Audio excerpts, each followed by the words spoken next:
while we wait for Maz. So, all right. So those of you watching us on YouTube, welcome to Stormfront Freaks Raw. So this is the raw recording of episode 163. We've got Dr. Jason, is it Persoff? Persoff. Persoff, we got it. Take your purse off. There you go. So he's the Storm Doctor. We got him here tonight. So this will be fun. Really a different take, obviously, on storm chasing. Everybody's got good stories, but we certainly think this one will probably be a good one too. But we call it Stormfront Freaks Raw if you're watching, because whether you're watching us live, if you're part of our Patreon membership, and we keep it available to them only for the first month after we've recorded. But then after that, we'll make it available to the public.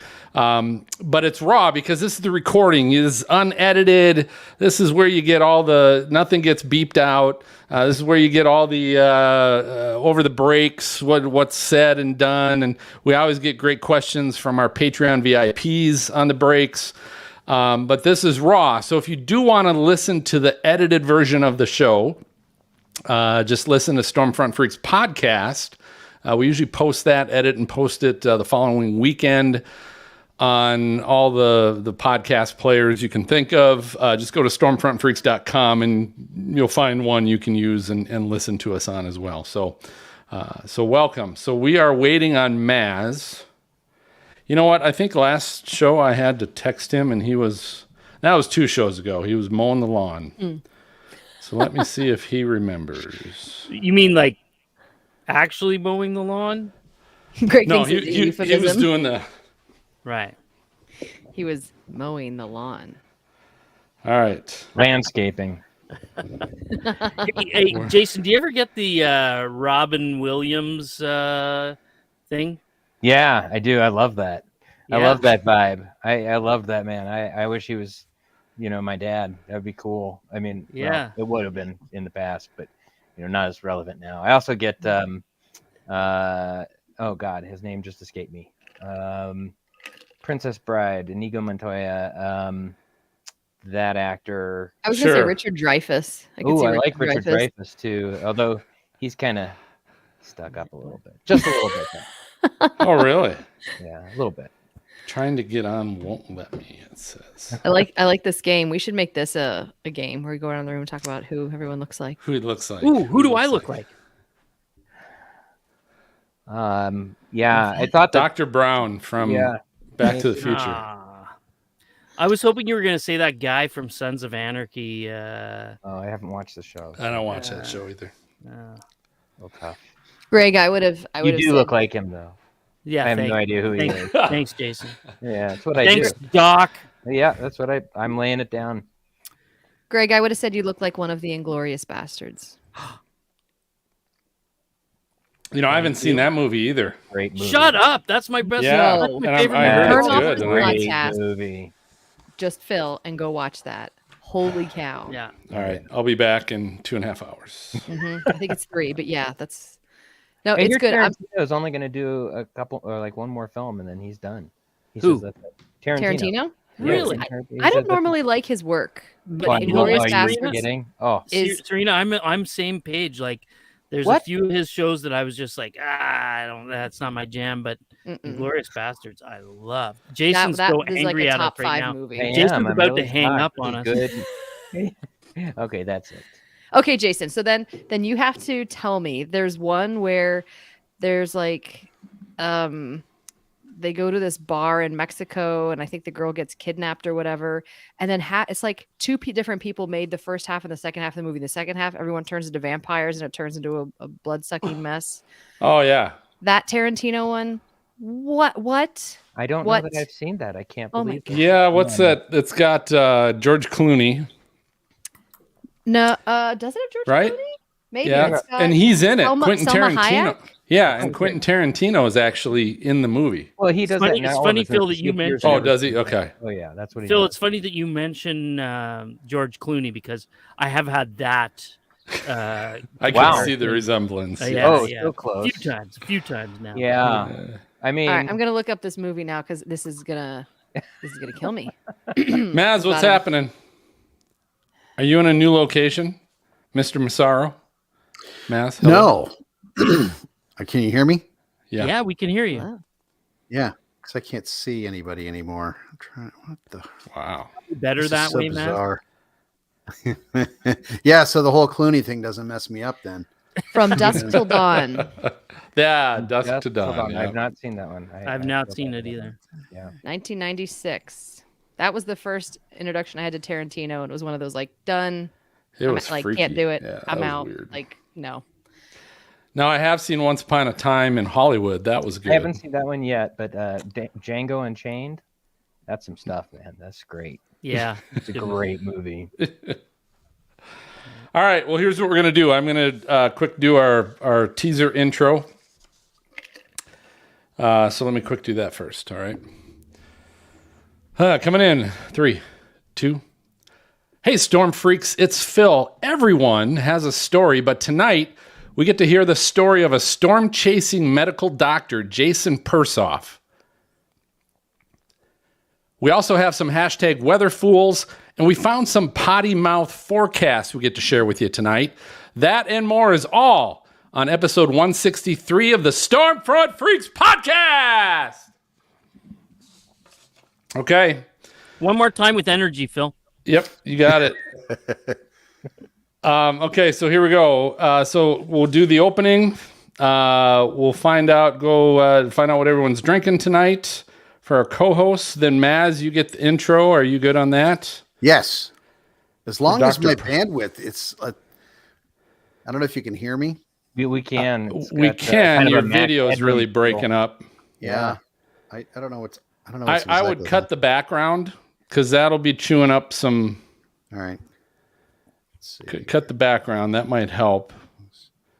But at least your audio's okay. We'll let you know if it changes. But we'll have you do the intro, and then you guys can go through some questions with Jason. And then I'd say about 20, 25 after the hour, I'll take a break, do a little plug. And again, what I'll be doing, at least co-hosts, I'll be on the private chat.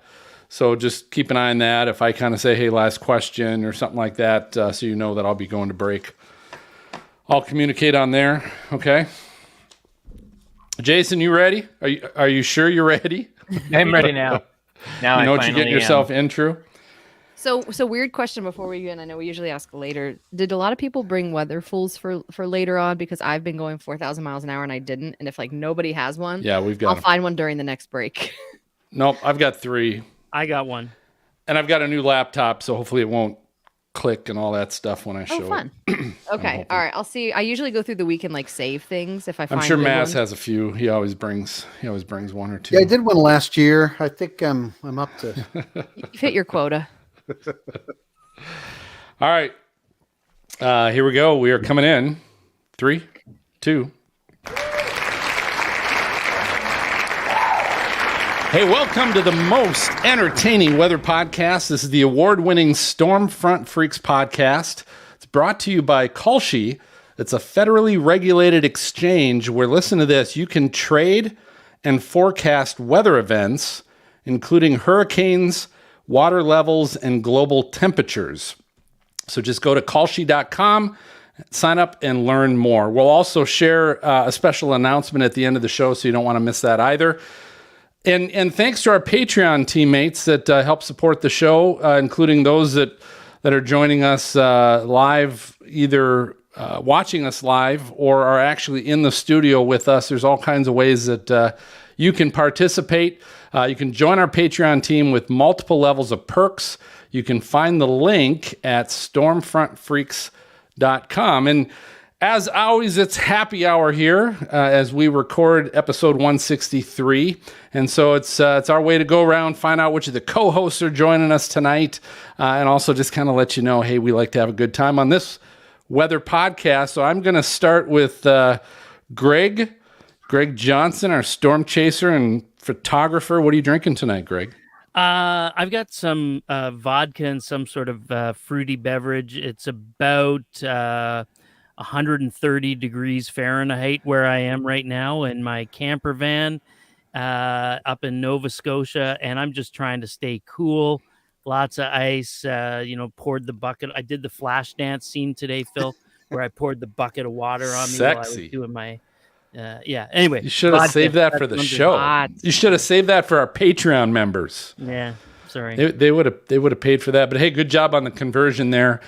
We've got Serena Arnold, our former meteorologist at the Mount Washington Observatory and representing New Hampshire in the Mrs. America pageant coming up. Serena, what are you drinking? Usually what you're drinking doesn't follow that last sentence, but I like that. We're starting something new here. So I found a beer called Sky Gazer. Out of 10 Bens. It's a 10 Bens beer, Vermont style IPA. Also, it is 115 here, and I don't have air conditioner, so my warm beer is condensated on the outside, just to give you a sense of how hot and humid it is here. It's also terrible. It is sweating. All right, Mark Maz Massaro, our former on-camera meteorologist in Cincinnati. Maz, what do you got tonight? So in my Husker cup, I actually have purified hydrogen dioxide. Or hydroxide, excuse me. Yes. Jeez. Get your chemicals correct. Yeah. Seriously, I've spoofed everybody? Water? No. Hydroxide. No. H-O-H, H2O. It's water. Wow, I'm sorry. Dihydrogen monoxide. That's the correct. Or hydrogen dioxide. That would be HO2. Fine. He's like, I'm drinking SO4. Drink that, Maz. Wow.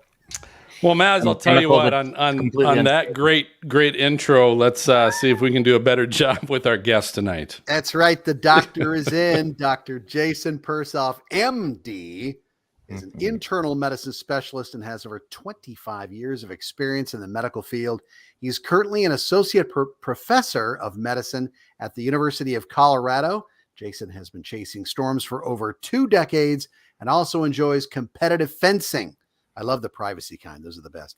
And work as a stand-up comedian as well. I did. Jason, I had a brick background in your honor.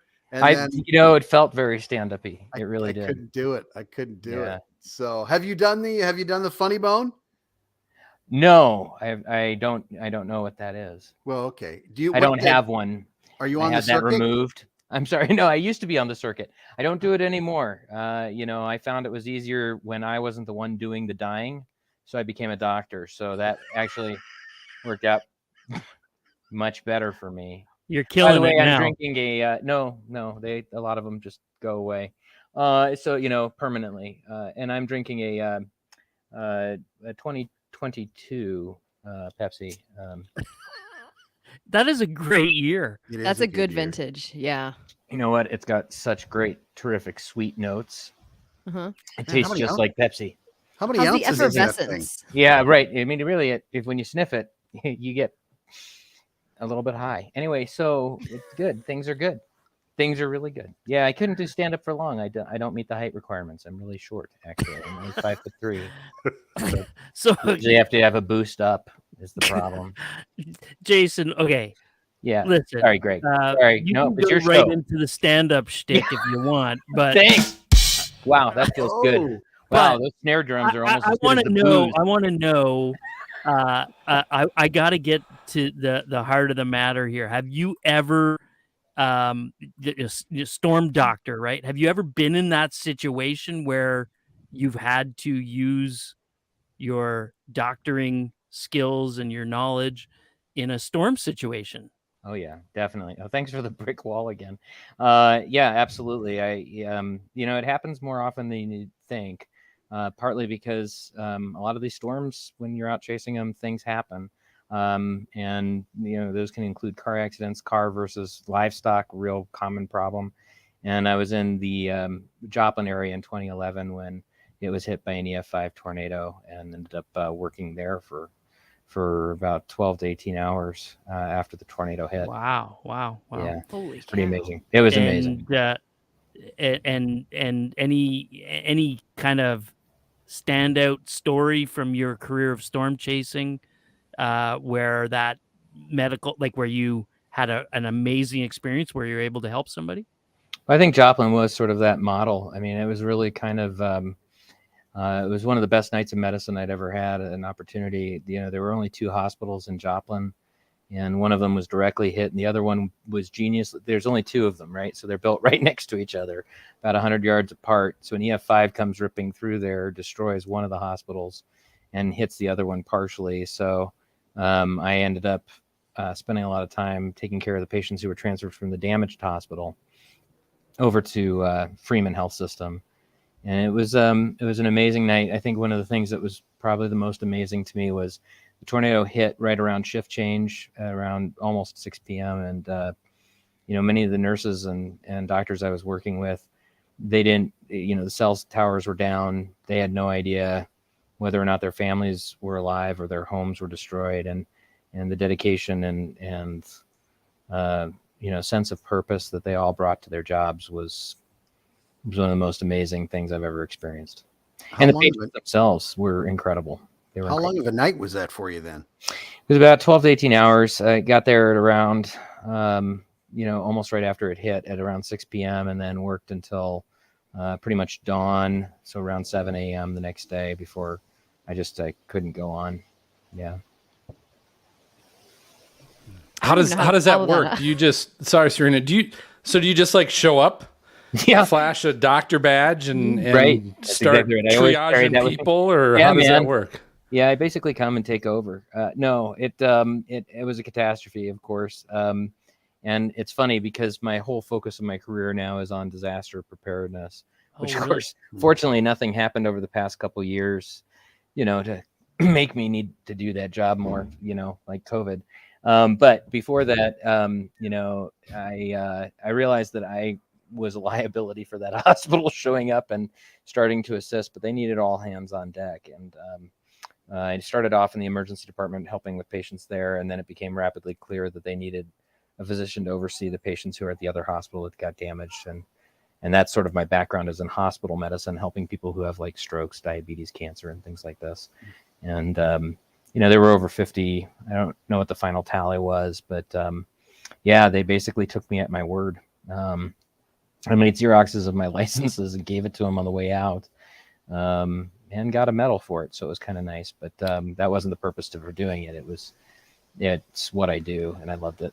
You didn't leave and say, "Hey, I stayed here's my key card for the Holiday Inn Express last night." Well, there was that one, I'd always see, and I use that joke all the time, and so many people don't know what that is anymore. Because they don't do that. They don't do that. Those commercials anymore. I love it. They'll say, "Are you my?" They're not old. Tonight? They're not old. Thanks. So, yeah.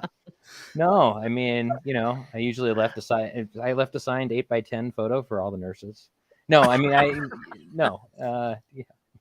It was kind of a crazy story. It was an amazing day. It really was. It was really bizarre too, because that was my first EF5 that I'd ever experienced, and I never saw it. I was in the RFD, and I've never seen electricity like on the back of an EF5 tornado before. Is just staggering. They're what I would call like lightning zits, these little maybe 25 feet length lightning just shooting sideways, horizontal, vertically through this thing.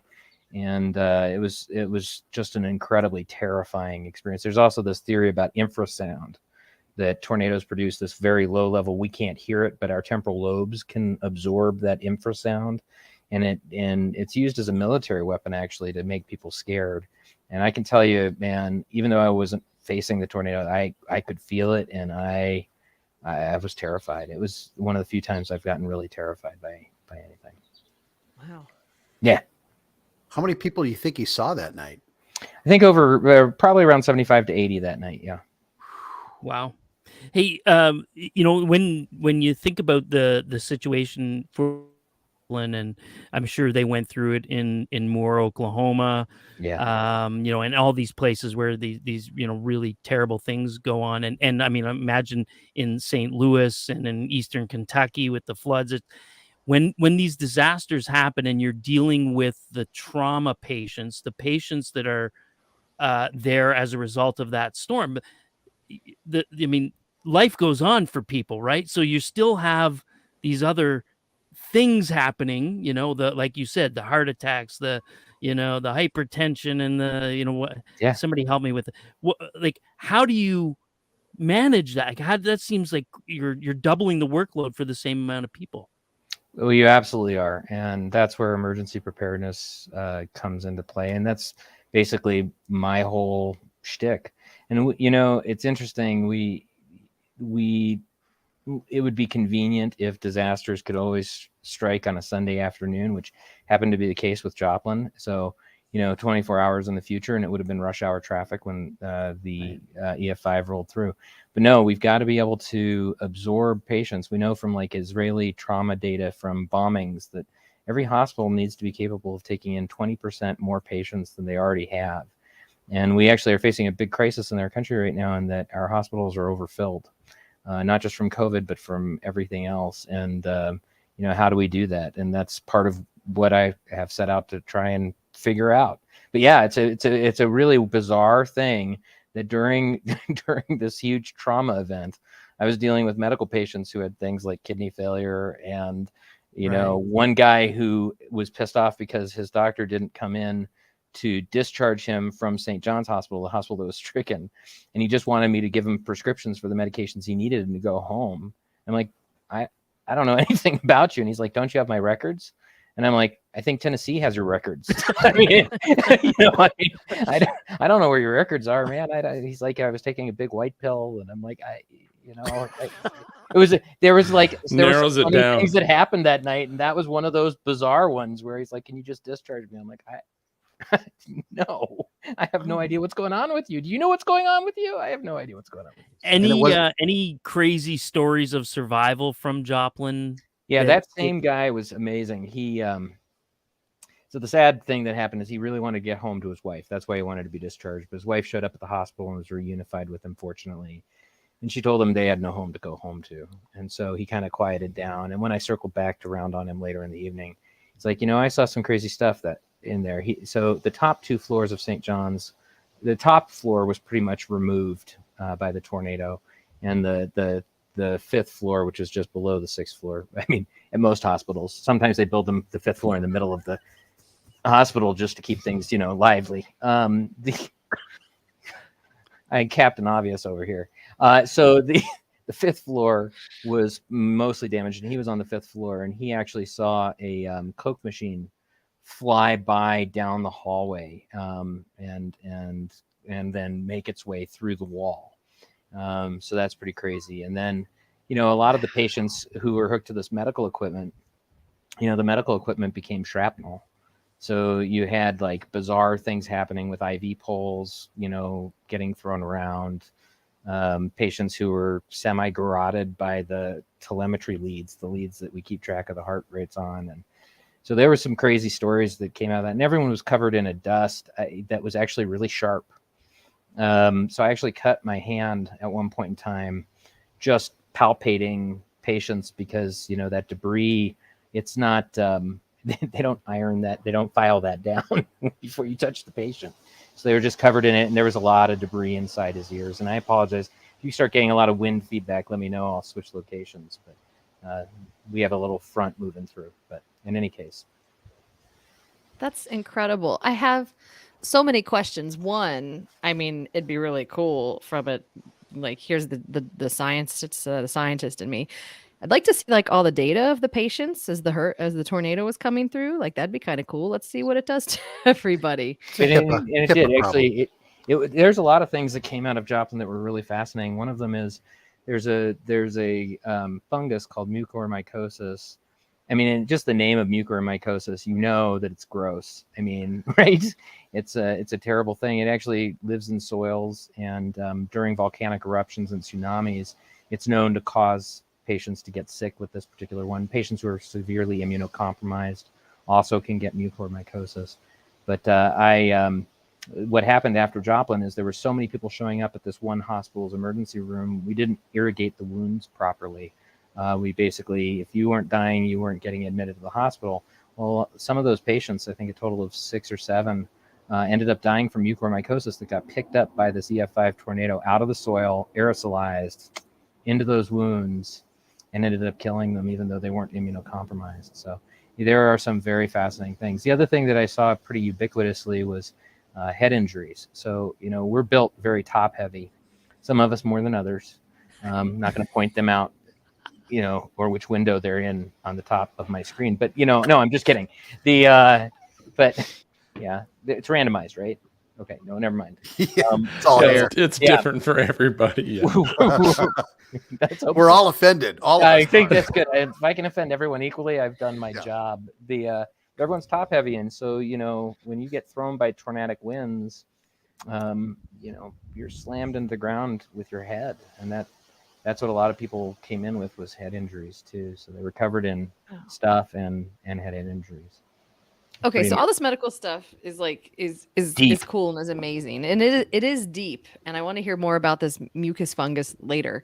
But what I really want to Overdrinks. know is what. So you didn't just all of a sudden decide I'm going to go hang out in Joplin one day. Oh my God, there's a 5 tornado. So what was the pull to weather? What got you in weather? How did you start storm chasing? Let's talk about the origin of that a little bit. Well, I have mommy issues. Okay. Oh, there's more? Oh, okay. So that's fine. I can go longer. Daddy issues too. No, I don't. Oh, so you're a stripper too. And We brother, really are a you have multi-talented no guy. idea how good I am on a pole. I hope my employer listens to this because I'll be looking for jobs. So please be looking for my CV in the mails, ladies and gentlemen. You seem to be a well-rounded individual. I think. You're doing Well, right. gotta keep everything open. Everything. No, I was born and raised in Aurora, Colorado, and back when I was younger, we actually had a lot more landspout tornadoes than we do now. I know I sound like the old man in the room. Back in my day, we used to have a lot more tornadoes. You kids these days, but in fact, that actually has shifted a little bit further east. But when I was growing up, we would get these landspouts, and I didn't know they were landspouts.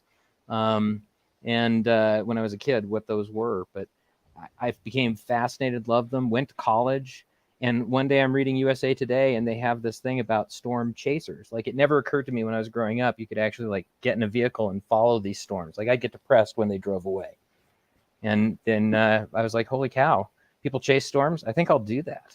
And that's where it all began. That's amazing. You talk about the Aurora landspouts too. So I don't want to presume your age, but it was about a 1984-85 Aurora, Colorado landspout that got me in. I'm assuming it was a landspout. Oh, it may have been an actual tornado. I should go back and look at the photo. So but either was way, that in it's May Aurora. 1984? Yeah, I remember that. And I don't know whether it was mesocyclone induced or non-mesocyclone, but it was, I loved it. That got me into storm chasing for sure. That's cool. Well, I'll tell you what, guys. Y'all know we're talking mesocyclones and some kind of herpes fungus, but it is we are in the midst of hurricane season, and there's never been a better time. And Jason, you're all about preparedness. There's never been a better time to prepare your home for a storm. So whether your home is wood, it's concrete, or brick, we trust and recommend Windstorm products for all your hurricane hardware and need for your storm shutters. So Windstorm Products is the world's largest online distributor of hurricane hardware and shutter installation tools, and they offer a $5 flat rate shipping to all 50 states, because you never know in Alaska if you might have some kind of hurricane popping up there, I'm sure. But all you got to do is visit windstormproducts.com. They're your one-stop hurricane hardware shop. And tell them the Stormfront Freaks sent you. And Jason, preparedness is all about not waiting till the last minute to decide you're going to go to Home Depot to try and get your hurricane supplies that are now out. And so I would definitely encourage anybody along the coast, anywhere, check out windstormproducts.com and get your supplies ready for the upcoming hurricane season. So it is time for a break, and we're going to be right back with more from Jason. That's you. Phil, did you just do a line from the Three Little Pigs? Yeah, that's exactly what I thought. I'm so glad you picked that up, Maz. Yeah, I was like, whether it's built with twigs or wood, stone concrete, or brick. Yeah. straw or Yeah, right. I was thinking, I like what you're laying down, Maz. I'm feeling it. I really do. it was like, wait, what? Jason, can you just do a quick nanu for me? Nanu. You feeling better, Greg? I'm way better now. Yeah, Way I just better. got out of my egg. Yeah, this is good. Greg and I are old. We're really old. We are really old.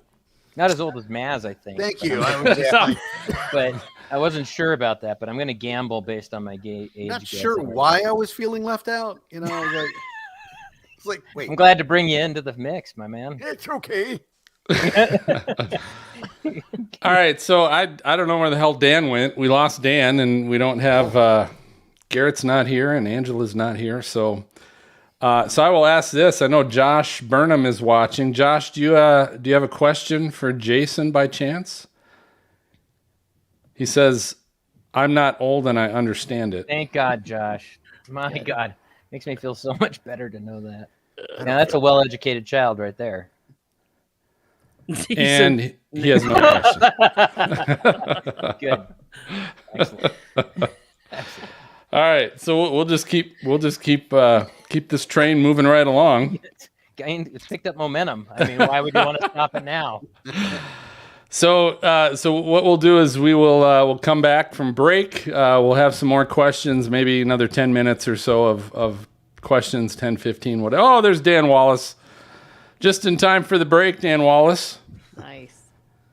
Do you have a question for Jason by chance? Now that you're home? Sorry, I missed a lot of it, so I wouldn't even know where to start. Okay. We'll save you for the second break then. Okay. Thanks. We'll get you. All right. So we'll come back. We'll have some more questions for you. And then at about, I don't know, 10, 15 minutes into it, we'll hear. And that will be our sound. It's time for the lightning round. That usually happens right about when Maz is about to ask a question. So you can kind of time it there. I usually always interrupt him with that. But we're going to play a little fun game called Outdated Disease Names. Jason, have you ever played that game before? No, but I love that. It's a good one. Yeah, it's a good game. You're going to like it. From the 15 or 1600s, the first epidemiologic disease list that they had for the death register. This first time that had ever happened. They had a patient who died from dying of the light. That was his diagnosis, was dying of the light. And I'm like, I don't know what that is, but it sounds pretty awful. Song by Kansas, isn't it? Or no? I'm Blinded by the light. Right. Dying by That's the not light. Kansas yeah, I hear either. It, yeah. That's not Kansas. Isn't that the racked up like she douche in the runner of the Whoa, night? hey. Yeah, I know. Up Yeah, like that's a douche misheard. beneath the thunder. Yeah, Misheard lyrics, yeah. Blinded by Yeah, the light. definitely. Same Spanish. song. Like the guy who lost, I forget what show in the 70s, that he had a home run question, which was, can you name all of the reindeer? And he goes through all of them. At the very end, he says Olive. And they're like, what? Olive. They're like, sorry, you got the question wrong. And he's like, no, man, Olive, the other reindeer. Nice. There's a And he's book. like, Olive. There's a book about all of the other reindeer. Oh my I mean, like, gosh. There's a kid's That's book. funny. So hey, on that note, Dan Wallace, you have a question on mental health? Is that right? Right. Yeah, I don't disclose my records on that.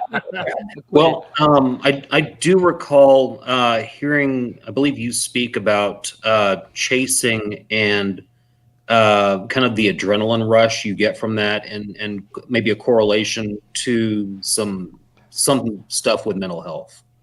Yeah, I mean, it's very interesting. So storm chasers are physiologically, they respond very similar to people who have gambling addiction or who have rock climbing addiction, in that the highs are incredibly high, and there's an unrealistic belief that you're always going to be on top. And so we see, and it's been unfortunate, there have been a lot of well-publicized suicides within the storm chase community, but the mental health of the storm chasing community is actually pretty low. A lot of people who make very difficult decisions that actually meet the definition of addiction, where they abandon a lot of their lives to try and always be chasing. And there's certainly a cult of following with that, but it's a big deal. And you can have a storm chasing addiction just as you can be addicted to drugs and alcohol, and there is quite a bit of overlap in that same group. Tip-offs that you may be addicted include, if you miss a storm, what does that do to you as a person? What does that say about you? If you miss the only tornado of the day, or you miss the big one, or, does that destroy your self-esteem? That could be a sign that you're sort of linking yourself with storm chasing and your identity. And that can lead to a lot of mental health issues.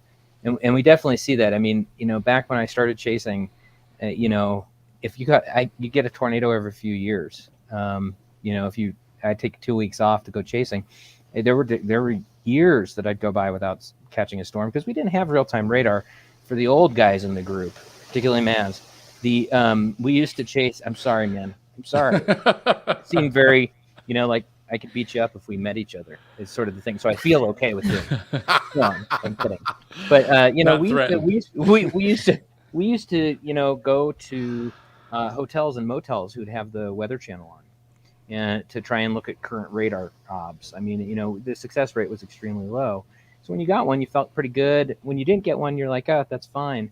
Today, with social media in particular and with real-time radar, you have an opportunity to know immediately, that you blew it. And a lot of people take that very personally and then try and believe that the next time they go out, they're going to make up for it. And then the next time and the next time, and this keeps going on. And it's a very destructive process. And I have a lot of concerns about that. The other part is the irrational risk taking. I'm not going to, a lot of people get on me about this because they're like, if I want to chase risky, that's my business. And that's fine. But, risk taking like that, getting up close and getting the most extreme footage and things like this can endanger others. And we've seen a lot of great examples of people driving very poorly, car accidents that have taken chasers' lives, including from the Weather Channel and, not from the Weather Channel. So there's a lot of behavior that strikes of poor mental health. Instead of just being okay with things like we used to, there's a real drive to be either celebrity, always to get the great shot, always to be number one. And I think it's been bad for the community, actually. Is there a 12 steps program for Probably, storm chasers? Probably not, but the closest is Gamblers Anonymous. And because this is a gambling phenomenon, right?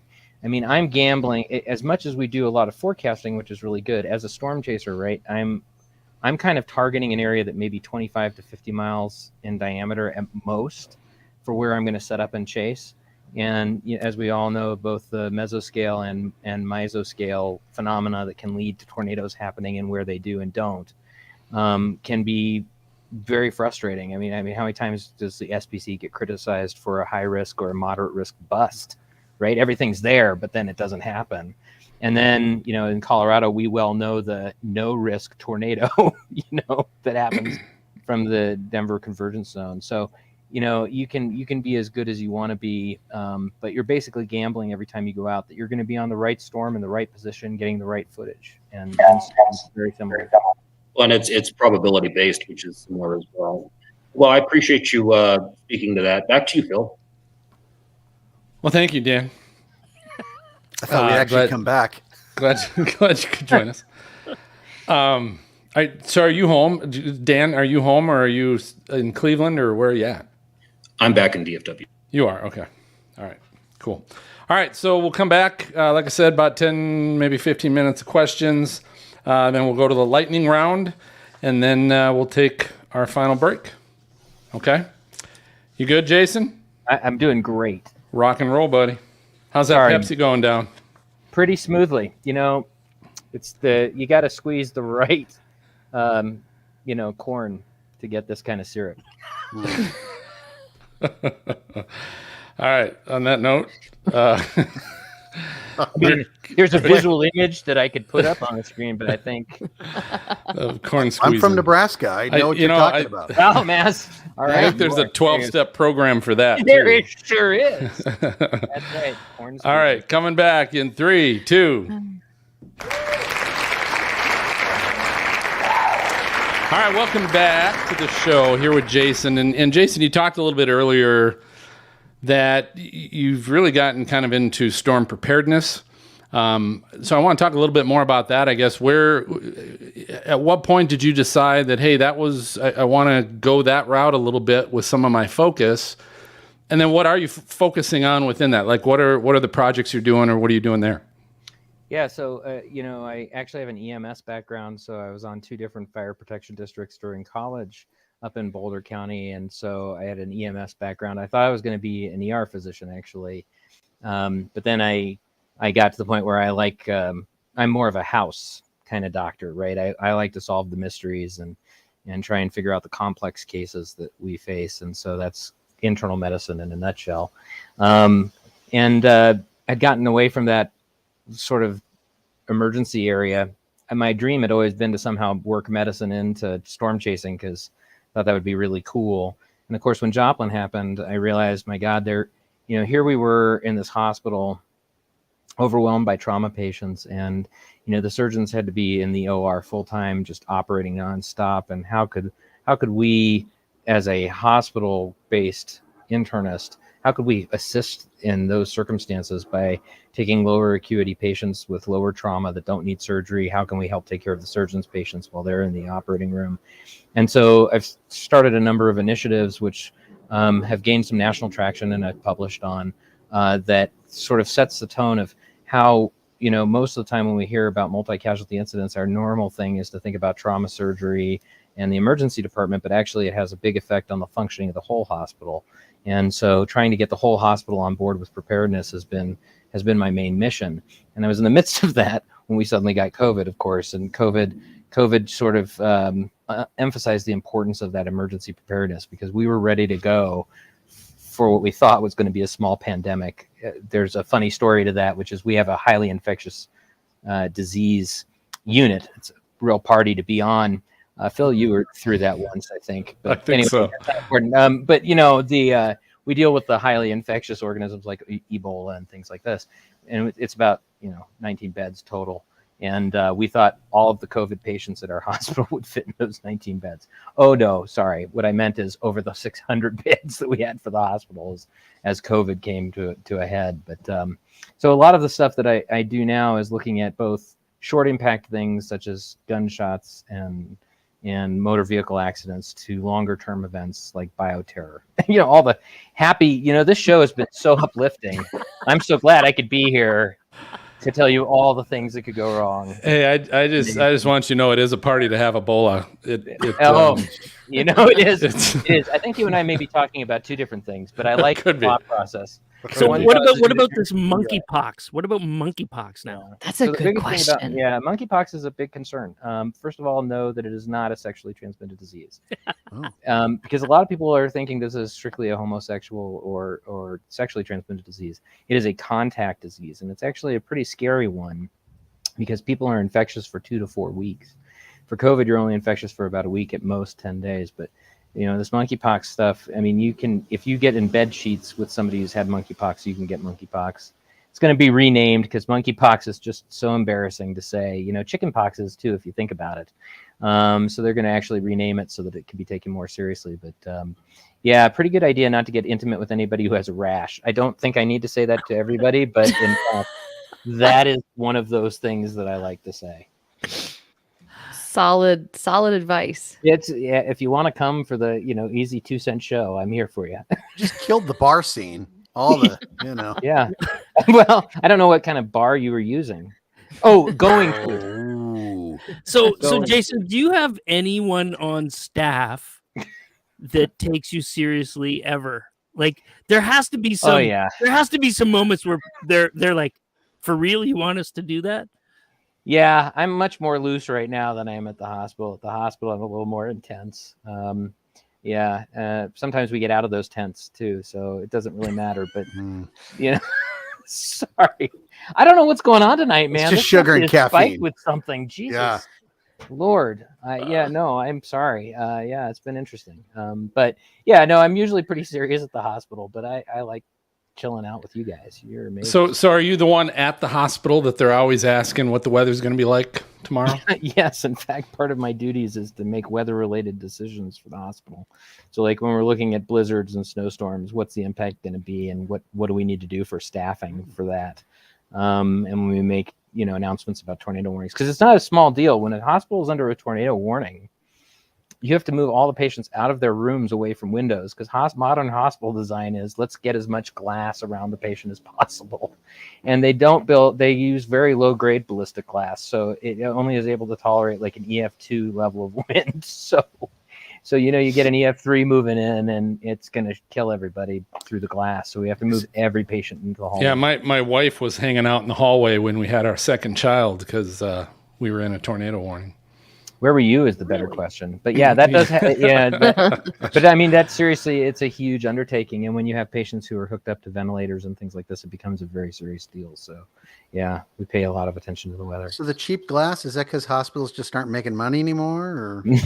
Well, they are when they're doing surgeries, they make money. But a lot of it is just, again, one of the problems is risk analysis, right? So we see this kind of compromise all the time. Like, why are trailer parks a thing? I mean, I love that people have these, mobile homes, which aren't actually very mobile, but they're also not able to tolerate straight line winds either. And, we allow that to happen. So it is an interesting thing. It's sort of the more ballistic glass you get, the more expensive it is, and the smaller the pieces tend to be. And so everyone agrees that sunlight is really good and healing. And so we want these big open windows. And unfortunately, hospitals aren't willing to pay for lots and lots of ballistic glass. So I want to talk about like how you fit your chasing in, Jason, with your profession. Sounds like you do some teaching as well. Is that correct? Yeah. So how do you fit that in? What's your last few years of chasing look like? How do you fit chasing in? And I guess what have been some of your best chases here lately? Well, past few years have been really crappy, but the chasing wise. But I usually take the last 2 weeks of May or the last week of May and the first week of June off. It's a gamble. And then, of course, because I live in Colorado, I can spot chase, so it works out okay. My partners are pretty cool with it. Of course, they also are very quick to show me all the pictures that they're seeing on the internet of all the tornadoes I'm missing to say, don't you wish you were out here? And I'm like, yeah, thanks. Could you have worked my shift? No? Okay, fine. No, but so it works pretty well. But, for me, if I can get just one good storm a year, I'm usually pretty happy. And this year that was the Morton storm in the Texas Panhandle, which was amazing. I mean, talk about boundary level interactions. It was just, yeah. So Phil, you saw it. That's the shape, but it was the other way around. It was like that. And it was huge. It was gigantic. And it was one of probably the single best storms I've been on in a long time. But it was also a dust storm. Like it would have been much better.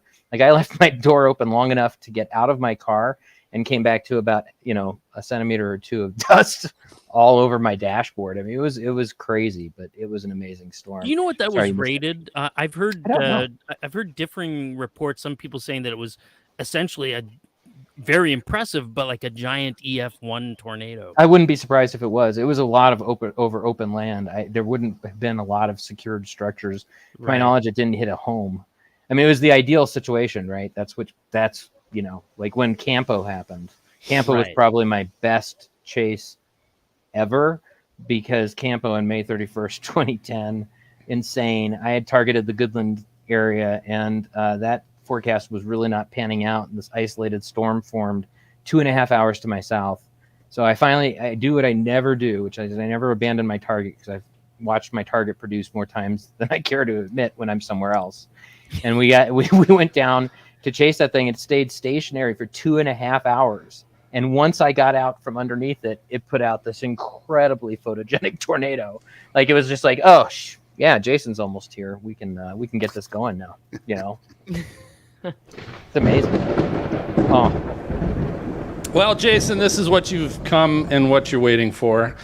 It's time for our lightning round. So this is our game show of flashy, and I can't remember it, but it's flashy and brilliant questions that we get to play with our guests. And tonight we're bringing out a new game, and this one's just for you, Jason. But all right, we're calling this game outdated disease names.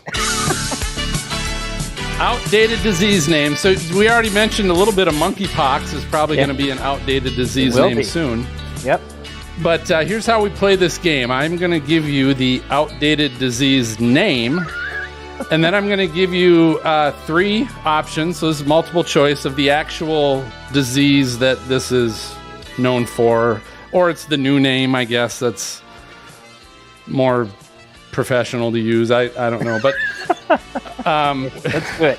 I'm and scared, you but I'm ready. you get to tell me the correct one.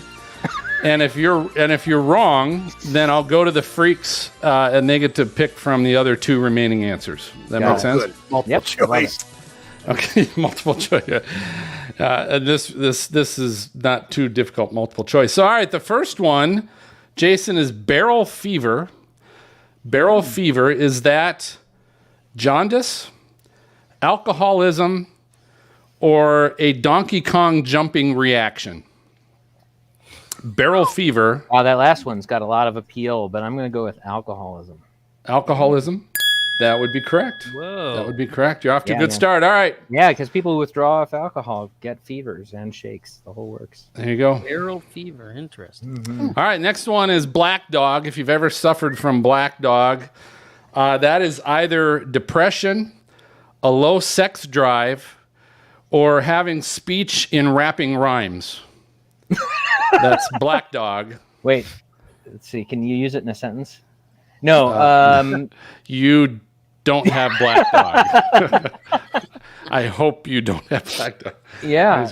So I'm not thinking it's choice number 3. What were the first 2 again? Depression or low sex drive. Black dog. Oh man, I don't know why black dogs would have low sex drive. I mean, I've never asked them, but I'm going to go with that.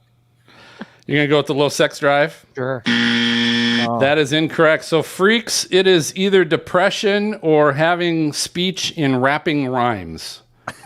What My would you vote's say? depression. My We'll vote's go with depression. depression. You would be correct. You would be correct. All right. That was a good doctor. Next one, Jason. Breakbone. If you have breakbone, is that either dengue fever, sepsis, or is that a WWE joint condition? Breakbone. There's 2 answers that are correct on that one, I'm afraid. So, yeah, breakbone fever is dengue fever because Dengue fever? Going to be yep, snapping That them is bones. correct. That is Not correct. outdated. That's actually still what we call it. Really? Okay. Never heard of it. All right, but I have heard of Bronze John. Bronze John. Wow. This is PG or This is either anemia, yellow fever, or it's a skin coloration brought on by excessive Ron John surf tanning spray. Bronze John. Well, I'm glad we went there. That wasn't where my head went the first time. And by the way, that also has a double entendre. Yeah. This definitely sounds like yellow fever to me. That is correct. It is yellow fever. The next thing you don't ever want to have is camp fever, because this is either back It's pain, one time at band camp. Go ahead. Back pain? typhus, or it's an obsession to peeing in bushes. Camp fever. You know, I'm prone to hyperactive bladder, but I'm gonna go with typhus. Typhus. Yeah. So you get a lot of back pain with typhus. Yep. Scrub All fever right. too. Speaking of all the poxes out there, there's French pox. Oh, geez. And that is either you're developmentally delayed, you have syphilis, or you have a rude personality. French pox. What are you saying about me, Phil? Yeah, that is definitely syphilis. Whoa. Yeah. That is correct. Yeah. How's that going, by the way? The antibiotics should have cleared that thing up. It's pretty fast. it's kicking in. It's That's kicking good. in. Just if anybody wanted to know, how do you cure syphilis? Penicillin. High dose penicillin. Oh. Old school, man. Yeah. You have it's to like all- get a it's old- shot where it's Don't shine. there. Yeah, in the butt. Yep. Get a shot in the butt. Multiple over days. It's Boogie in the amazing. butt. All right. The next one we have, Jason, is I'm sorry, Dr. Persoff. Dr. Jason. Yeah. what- Is jail fever, which is either typhus, autism, or husbands that have been stuck home too long. That's jail fever. I've never heard typhus described that way, but it's a febrile illness.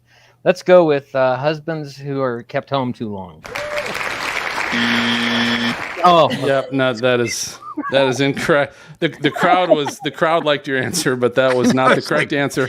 All right, so Freak's jail fever is either typhus or autism. Typhus. Yeah, typhus. Yeah, okay. That's typhus. Okay, but what's typhus?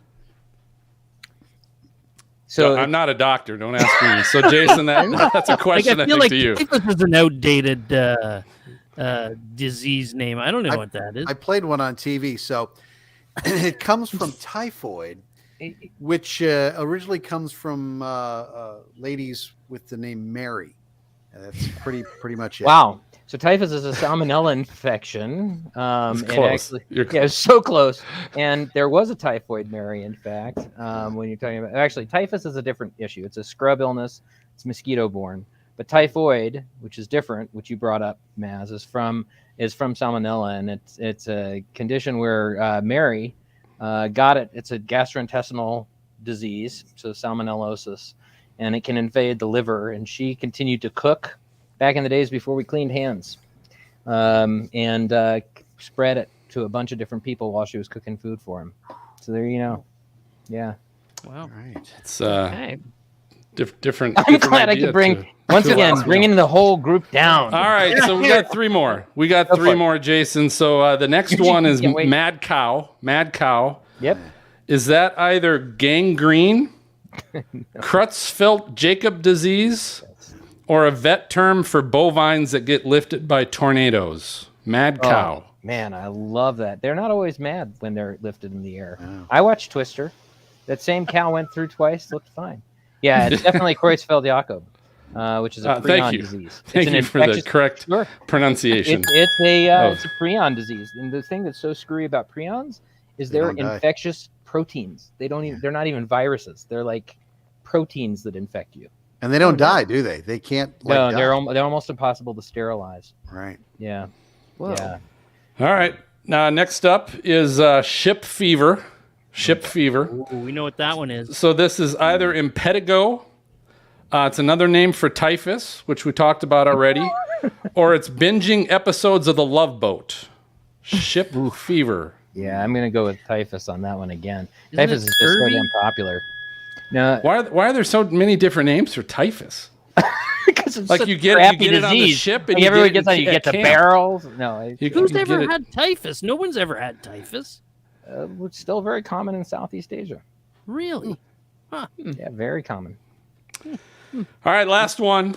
We're last Can't one. wait to be done. How It's can we edit this episode with Jason out of it?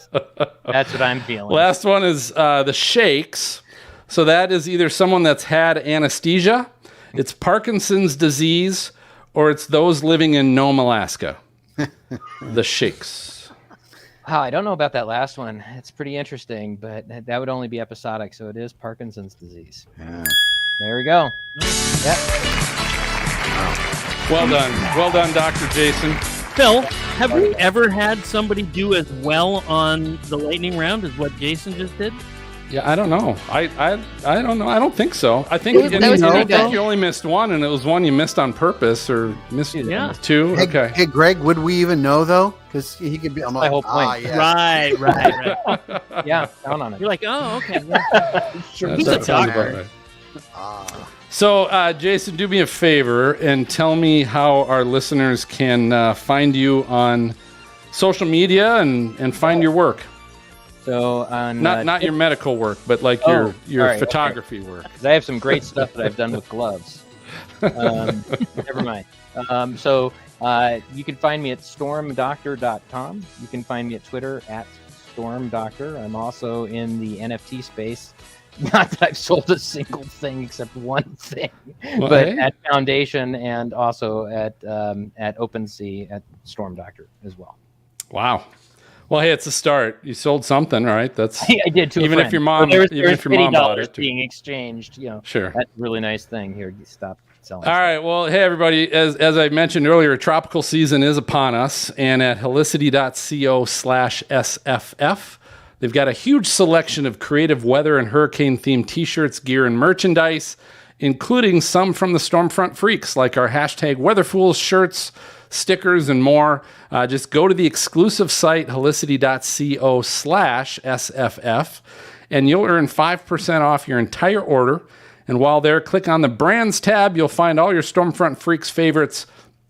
Again, that's at helicity.co/SFF. So it's time for our final break. We've got more to come, including hashtag WeatherFools and a couple hysterical potty mouth forecast clips. Was that the anarchy symbol? What was that? No, Yeah, that was a what- hashtag. Oh, Yeah, okay. hashtag. Looked like a couple of A's. I didn't know what that Yeah. Fuck, you got to do a freaking TikTok video, Jason. gang symbol. Yeah. Yeah, those Jewish doctors, man, they all get together. When we flash our signs, Christians are afraid. We don't have any defense against like vampires, though. You guys, it's a piece of cake, but for us, it's like you have to sketch something That out. menorah just doesn't work. Well, you can't. The Star of David requires 6 Oh, points. that's It takes true. a It long takes too time to- long. It really You're does. dead. I mean, I You're think, dead by yeah, then. By that point, you're part of the undead, actually. Mass right past them. All right, so Jason, we got one more little segment here with some little clips and fun stuff. You're welcome to stick around. Maybe it's probably another 15 minutes. Yeah, I but wanna if see you these got to go, clips. you can go. But if you want to stick around, Nah, I got nothing going on. so here's the scoop. You are now like Jason. Get out. no. So you're now a dedicated freak.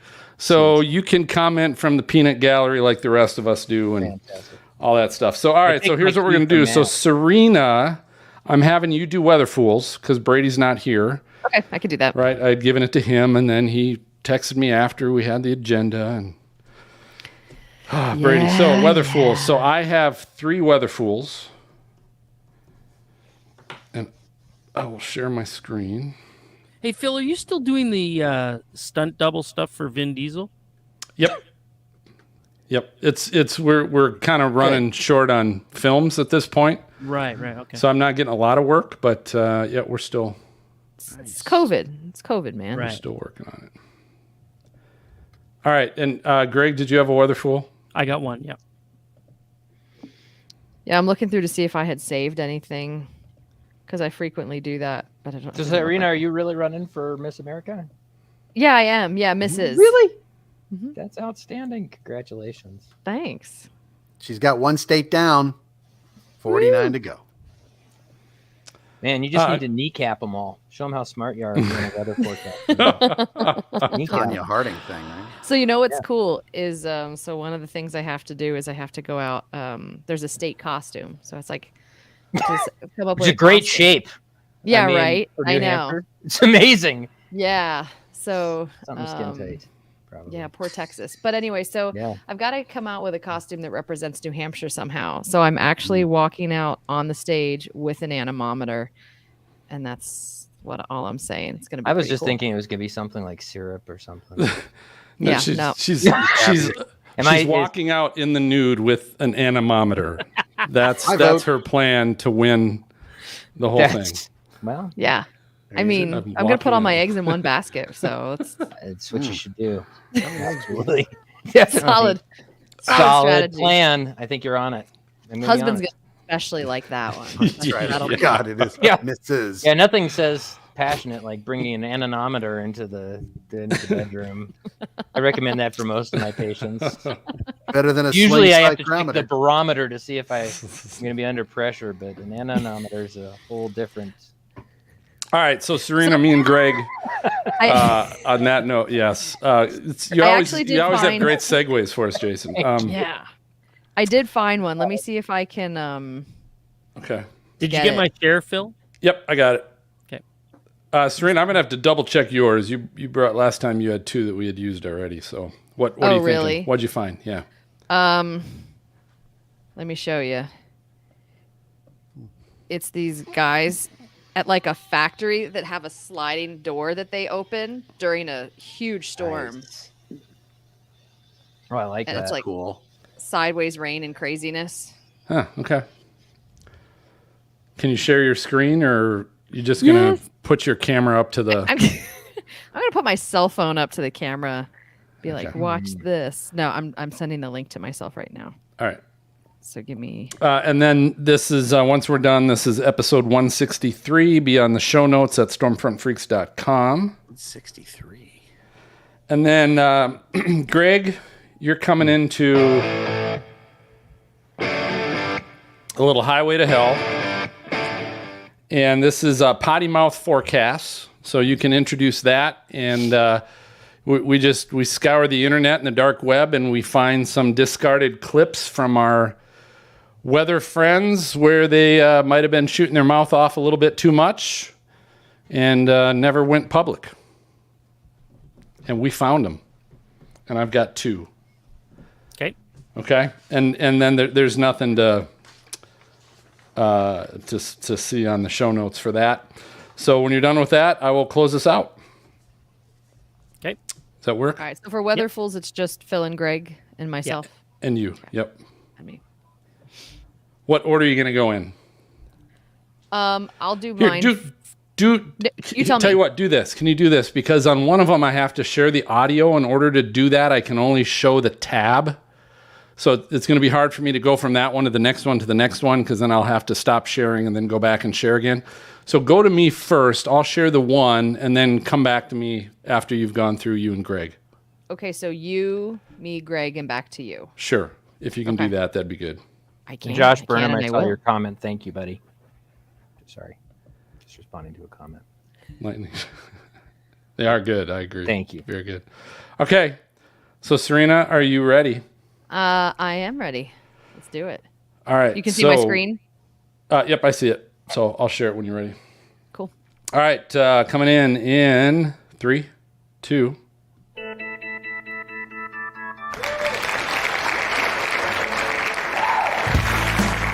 It is time for everybody's favorite segment. That is Weather Fools, where we look throughout the internet and trying to find people who are making really intelligent choices about the weather. And so a couple of us have brought a few examples of such geniuses. Phil, I hear you've got one that you'd like to go ahead and kick things off with. Yeah, I do. So this one was actually, the guy's name is Chris Michaels, and he was doing a broadcast, actually a tornado broadcast on the air. And I'm going to play this. Hopefully we'll get the audio on this as well. But it's funny because as he's doing the broadcast, Siri interrupts him. But this storm does have a history now, Jeff, of producing. Say that again. Siri, please be quiet. You've got reports Did you guys of catch golf that? ball-sized hail. Siri, please But be this quiet. storm does have a history now, Jeff, History. of producing. Say that again. Siri, please be quiet. You've got That's awesome. little interruption there on the air. So Kudos to him, though. He just rolled with it, right? not Yeah. now, Siri. Yeah, it was good. No, that's funny. I have to admit, so when I do like conference calls at work, about once a week, someone will say like, "Hey, Serena," and Siri pops in and it's like, does its thing and says something. It happens to me almost weekly. It's crazy at work. Anyway, Greg, let's see what you've got for Weather Fools I've got today. a fun one here. Again, Oh, yeah. Weather Fools. This video that comes from the Weather Channel, a video out of Massachusetts. Now, humpback whales are migratory animals in different times of the year. They are at different parts of the coastline, and people get their boats and they see a pod of whales and they get to, and the Weather Fools here, guys, are all the boats, right? You're supposed to give these giant animals that are the size of a school bus, you're supposed to give them lots of room in the ocean to do their thing. And these people were obviously way too close. And as you can see, this whale, as it's breaching, lands right on the boat. Dangerous for the people on the boat, dangerous for the whale as well. Oh my gosh. Hey, did you guys see that video this week too of the whales that swallowed the kayakers by accident and ended up spitting them out again? But there's a video, you see them come up and eat all the krill and get all that stuff. They swallowed kayakers and ended up they were fine, but Jonah. crazy. Wow. Underdone, probably. Yeah, crazy. Stay away from whales. Yeah. Give them lots of berth. Give them a wide berth. Good idea. Good idea. Something else sometimes you want to give a wide berth to. What do you think about watching a severe thunderstorm from an airplane hangar or large factory? I don't quite know what this facility is, but they decide to slide open the door during a storm. And the lightning and the rain and the winds. I'm going to be honest. This is secretly what I was hoping for when we were under that roof of that school in Nebraska. Yeah. This is kind of what I was hoping for, but look at that.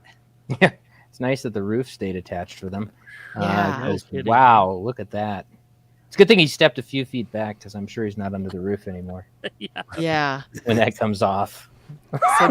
Yeah, what you really want to be in is a wide span building. That's where you want to be in severe weather. Yeah, they can catch as much of that as possible. But it's amazing. It is literally like this wall of water. I'm surprised no one stepped out in it, but still, this is a heck of a sight.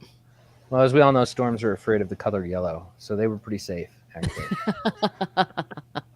Yellow makes me sad. All right, Phil, why don't you round us out on this one? All right, so I got a couple more. One comes from Chaser and friend of the show, Aaron J. Jack. And Greg and Serena, you guys even remember just recently here, this past May, in Nebraska, we had a little Chaser convergence going on. But what I want you to watch is the very beginning of this video. Look at all the cars that are literally, there's a tornado straight in front of us on the road, but all the cars are parked on the road. They're not off the road. They are on the road. Oh my God. No. Yikes. What are people doing? So yeah, they're just stupid, unsafe. Like there's someone taking taking photos to the left of their car parked on the road. Someone had their driver's door wide open. Just dumb. I don't understand how more people aren't killed or injured during severe weather because of car accidents, especially what we saw out there and things like this. It just, people are Jason, lucky. I think that's the soapbox you're on, right? Yeah, absolutely. And especially because people, are distracted driving. I know it's very hard for me to pay attention to the storm and drive at the same time. I'm usually further out also because of the traffic jams that have become a huge, these two-lane roads are terrifying. I mean, they really are. Oof. All right, and then the last one I've got for you guys comes from Chaser Chris Jackson on his Twitter. This was some flooding in South Carolina a few weeks ago. What's a hashtag weather fools without a turnaround, don't drown opportunity? But as you can see, this is a road where there's the water is moving quickly, but there is definitely a car that is caught in the flow. Those window wipers are doing wonders. Otherwise somebody could hit them. So, wipe faster. You turn left, I think. Yeah, put them on the fast wipers. Look at that, they're still on, and the windshield's underwater. They're still just going. Oh my God. Yeah, a good advertisement for turnaround, don't drown. God, it's just stupid. It's actually amazing how many turnaround, don't drown videos we actually show on this program. Like, I think if you're looking at white caps in the road, if you're talking about surface 5 to 6 good feet sign on Arlington Avenue, it's probably a pretty good idea to avoid going out there. I'm just guessing. Gosh. Yeah. Unreal. All right. Well, if you would like to take a look at some of these videos, they really are worth checking out. Go to stormfrontfreaks.com and look for the show notes in episode 163. All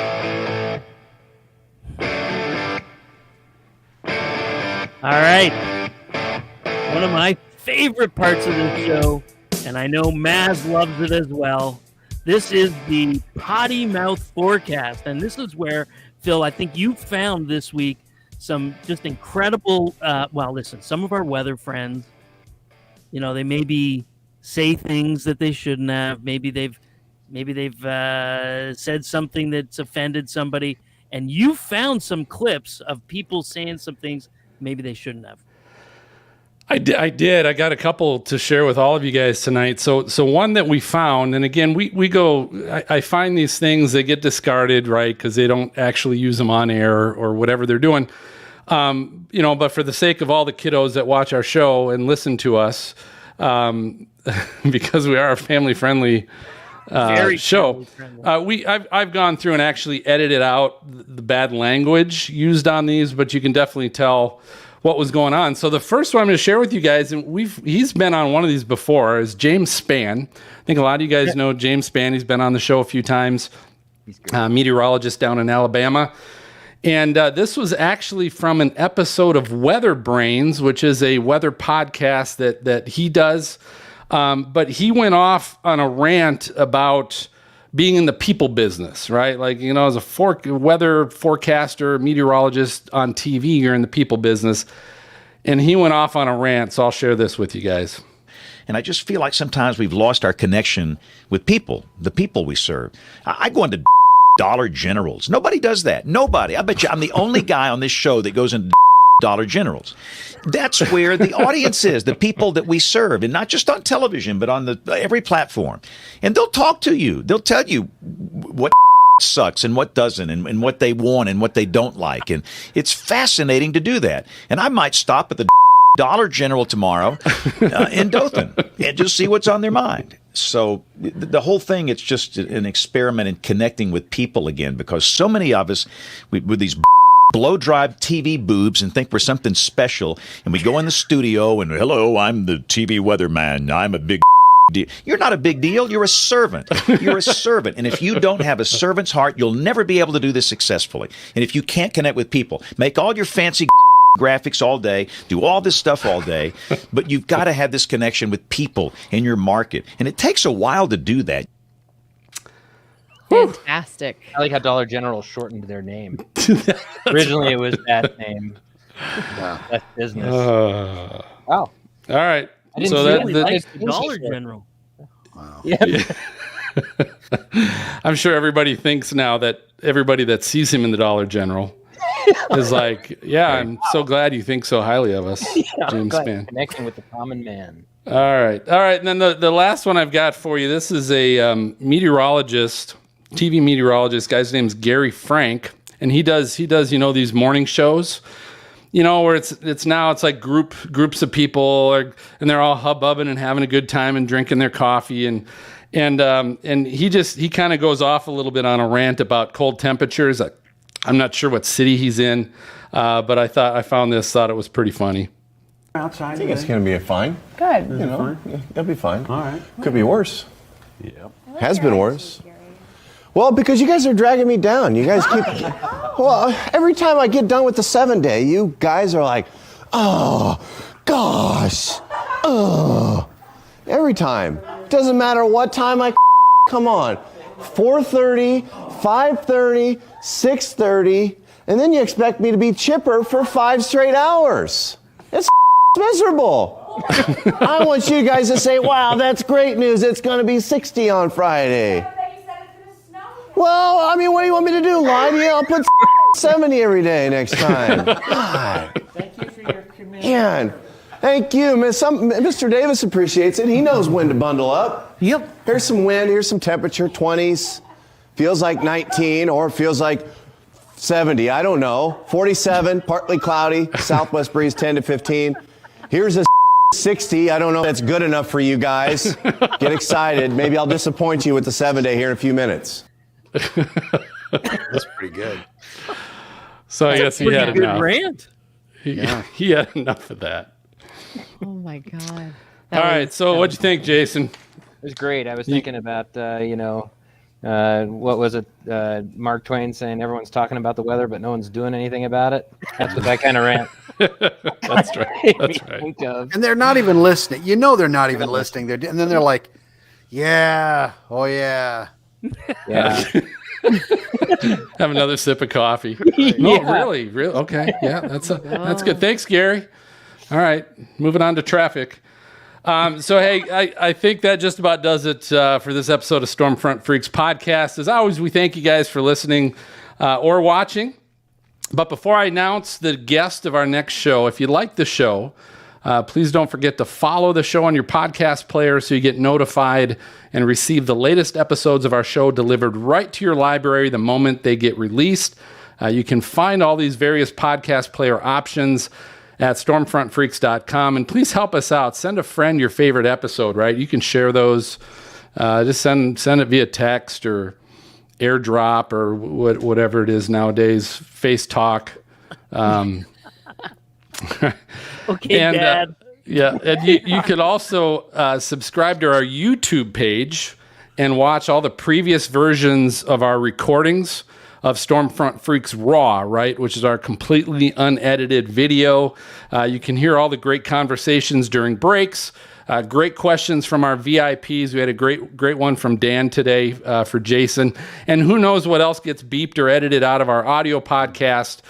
We've also posted all of our live streams from this past May's storm chase, where Greg and I are just cussing up a storm and bitching about all the lightning that we missed and everything else. But you can find that at stormfrontfreaks.com. And visit that same website to find our Patreon link. You can check out all the ways we can do more with you and how you can also help support the show. For as little as $5 a month, you can have access to all of our live stuff as we're doing it. Join us in the studio. I know Josh Burnham's watching right now. We've been chatting with him. So just a great way to support us and for us to be able to do some more for you there. Special thanks to our guest tonight, Jason Persoff. Jason, thank you so much. Thank you, guys. This has been a lot of fun. You're my kind of people. Yep, you brought us down another couple notches, so I appreciate all that disease talk and As soon mucous as you're membrane my height, we'll be having stuff. talks, so it's all good. You're great. No, this You know, is Phil, good. You're pretty good at this. At what? At this. I'm Yeah, just like, man. I'm just sitting back going, man, 163. You're good, man. 163. That's good. You don't even Hey, need couldn't have done it without you guys. And I want to go around and find out how people, freaks, can follow you guys too. And I know you guys do some stuff. I know Serena's writing books and Greg's doing photography lessons and all that. I don't do shit. But Greg, where can people find you and follow all your photography workshops and online classes? And Social media, Instagram, Facebook, Twitter, it's all Tornado Greg. But I have this really cool website called Camera Easy, where if you have a DSLR camera, a mirrorless camera, you want to learn how to use it instead of having it on auto mode, you can go to Camera Easy and you can sign up and you can take some lessons, and it's all online, work at your own pace. And I think I have a pretty tried and tested and true method for learning how to use the camera. So yeah, check it out. Cool. And you can join me as one of his only subscribers on OnlyFans. Just saying. Double guns, way to go! All right, Weather Serena, where can people find you? And and get your book, all that cool stuff. Yeah, sure. So the Weather Story with Francis Fox, weather book for kids, can be found online anywhere online books are sold. So Amazon, stuff like that. Otherwise, for social media, you can find me on Instagram, Facebook, Twitter, and TikTok even under WX Serena with a C and a Y. Serena, I read the book again to my grandkids. They love it. Oh, I'm so glad. Yeah, it's awesome. That's great. Thank you. Cool. And we're going to try this, Weather Serena. We are going to, so next Sunday, 2 Sundays from now, August 21st. Saturday, the 20th. Saturday the 20th. You're right. Saturday the 20th is the Mrs. America pageant. Yes. And so apparently the finals are going to be available to view online. Is that correct? Yeah, there's going to be a live stream of the finals. So there's like a preliminary competition that you have to be there to see.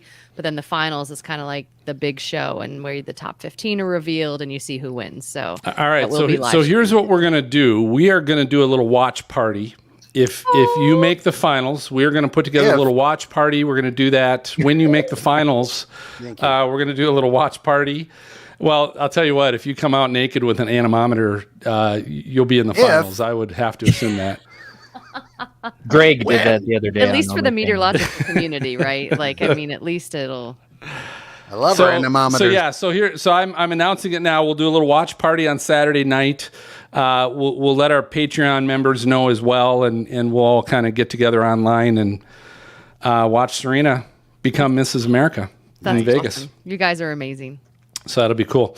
All right, Maz, where can people find and follow you? At Money Storm, the number 4U is where you can send stuff. I never look, but you can send stuff there. So yeah. You're on the Funny Bone tour, is that correct? No, the wall's gone. At your I don't know next what brick the wall, heck happened to- close to you. All right, and you can find me on Twitter. I'm just at Stormfront Freak. That's where I'm usually hanging out. So our next episode, we're going to be back in 2 weeks, recording live again on August 18th with the founder of callshe.com, which I talked about earlier, who helped support the show today. It's the site where you can trade and forecast weather events, which is pretty cool. It's actually it's considered a commodity. It's on the commodity trading whatever. Just like Ethereum and stuff? No. It's like you can trade it like apples and oranges kind of a thing. Oh, wow. What? I'll tell you what, Luana Lopez Lara, who's the founder of this, is actually going to be on the show. So she's going to be able to tell us all about what this is, how cool it is, and why we're going to want to jump on. Patreon members, you can join our raw video recording live, and the edited audio podcast will be available to everyone else the following Sunday. So for Greg and Weather Serena, Maz, Dan, and Jason, I'm going to go ahead and signal the all clear. We'll catch you guys next time. So good night, everybody. Bye-bye. Are you going to say that at the pageant? No, but it always makes me think of David Spade. Like, remember on Phil, SNL, you he's gotta- like, bye-bye, bye-bye, the very rude flight attendant, bye-bye. Yeah. Phil, you got to throw up Josh Burnham's comment about Jason as his doctor. Oh, I didn't see that one. Yes. It's official. Yeah, I have small fingers too, so that actually most patients don't complain. Oh, ooh. I'm 52 now, so I get that joke. Yeah, isn't that nice? Curtis says, "Damn it, I you have think- small fingers." I know. So Well, that's okay. I might have put that out of order, but Wow. I think Sure. it's, So here's a fun one, Dr. Persoff. One of our Patreon members, Curtis Fafard, is currently nursing an injury because he walked into an operating chainsaw.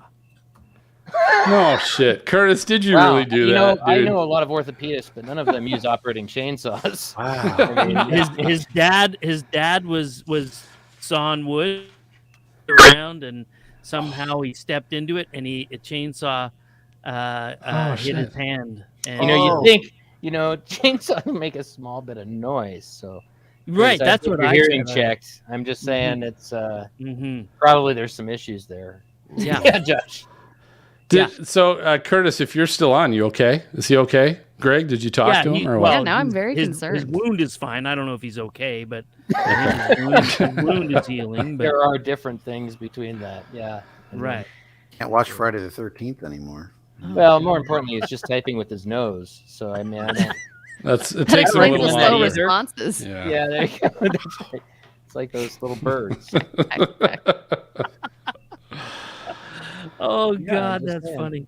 This has been a blast, guys. I think I just ruined my career, but it's been a blast. It's been wonderful. What a way to go. What a way to Hey, go. Jason, we're known for a lot of things, and that is one of them. We that's ruin good. lots of careers, so Yeah. Oh, Welcome. You did, Curtis. You did just type that out with your nose. Is that what you're saying? You said yes, I did. That's really impressive. I'm amazed you can just hit one letter at a time. My nose is built for for hitting three. hitting 3 or 4 at a time. It's pretty sweet if I'm trying to kill a fly, though. I mean, I bet your ass I could kill a fly faster than you could. Yeah, it's pretty impressive. Something like that. I like Curtis says I couldn't hear his saw over my saw. I'm just like, oh. What's going on where you guys are both using chainsaws at the same time and you're just walking around the forest cutting things down, just looking for, He has. They have actually a piece of land that they have their campers on, Nice. and they call it the CBR, the Chicken Bacon Ranch. Nice. That's actually really that I got respect for that after I hear something like that. That's a good story. That's what you could come out dressed as, by the way, Serena. Chicken bacon? Chicken bacon ranch, man. I mean, that's a great sandwich. This is an opportunity, Serena, for you to actually. I'm just using my clinical skills to kind of. I know. I'm just sad I'm not like Mrs. Ohio now to do that or whatever that would be. Where would that be from? I have no idea. But Wendy's, I suppose, is Ohio. Yeah, I think Michigan has the hardest costume, though. You know, there's like 2 peninsulas, so it's kind of. Yeah. It's a hat. I like that idea. That's the I think I'm going to go as Michigan this Halloween. I'll go as Miss Michigan. I think I could shave and make it work. What about Hawaii? That's Bronze John. Wow. That's. Yeah. Hey, when as a comedian, when do you know that the joke is like over? Like, Well, for a lot of my humor, it's so intellectual that it never ends. So I used to have a joke. You're acting like a narcissist. Would you look at yourself? And that sort of would. Yeah. See, this is these long reaches. See, eventually. The joke that keeps on giving, though. It does. Yeah, I heard that a lot too. That's why, like I said, it's much easier watching others die than me on stage. Oh. Yeah, I know. On stage. Sorry, You was needed the that on too stage soon? part. Yeah. Yeah, the on stage. Whew. That was, yeah. Yeah, no. Much 2 important words to that sentence. yeah, I want Jason as my doctor now too. Yeah. Yeah. Yeah. Okay. If I call you, Chicken Bacon Ranch, you'll take it nicely, I guess. So Jason, I will. So we'll edit this, and then we usually post it. Keep going. We can really bring this in a little 10 bit. minutes. We're gonna hack this up a little bit. Yeah, we'll chop this baby up a little bit. You're gonna have a good solid 5 minutes, I'm sure, on it. So you're good. Yeah, you're just gonna pick certain words. I'm gonna sound like a robot. Yeah, we can do that. Yeah, I'm sure you can. And then we post it on Sunday, but on, like on Apple Podcasts, you post it on Sunday. Unless you subscribe to us, you can't access it till the following day. I don't know why that is, but so usually Monday is when I'm posting social media stuff, and I'll tag you on it so you know it's now out and ready to go, and Can't wait. catch all 5 minutes of your glory. Yeah, in the background. Everyone's laughing at me. But man, you were great. This was fun. Man, this was We had a good lot night of fun. I had a tonight. great time. Yeah, this was Thank you fun. so much to everyone. Serena, good luck and do great work. I think it's got to be pretty intimidating when you're with a bunch of other pros up there on the stage and stuff. So give them Pros? hell, girl. Thank you. PROSE. What? The other words. What? No? See, this is what I'm talking about. The sort of slow. Yeah. The old chicken. It's a ranch. slow release joke. It is. It really is. For your comfort and her pleasure. All right. You know that we would probably name this show Chicken Bacon Ranch had You it could. You're in had we charge. been talking about it during the actual show part of things. But